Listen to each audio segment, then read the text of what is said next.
Ito na yun guys, yung pinaka-puno ng ano, mulberry. Yung pinutol namin nung nakaraan na mulberry tree, ito na yun sa pinakailalim niya, oh. Kailangan namin siyang tanggalin. Wala na yung ano pala, oh. Patay na yung sa gitna niya. So tatanggalin yan ng asawa ko. Saka ito na yung improvement dito sa garden, sa harap ng bahay namin. Ayan. Ito naman dinahandahan ko ng pagsala kasi yung mga may dahon pa dito yan, oh. Isinasala dyan namin. Tapos nilagay doon. Ito na yung malinis na tuprak or yung lupa dito. May halo na ito ng dumi ng baka, eh. At nagbago ang plano ng aking asawa. Gusto niya naman niyang magtaniman na lang ng ano, strawberry na lang daw yung itanim. Kaya ito, nag-ano kami, punla ng strawberry. Tapos hindi na lang daw mulberry. Sa bukid na lang daw yung mulberry na itanim namin, yung order namin na mulberry. Lemon na lang daw yung ilagay dito. So, yan. Gusto ko sana to dito na ano, eh. Dito ko sana ilagay yung pang barbecuehan.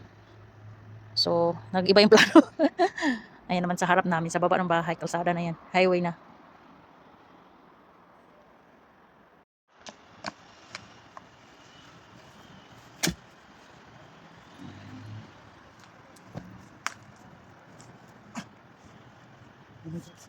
Empty.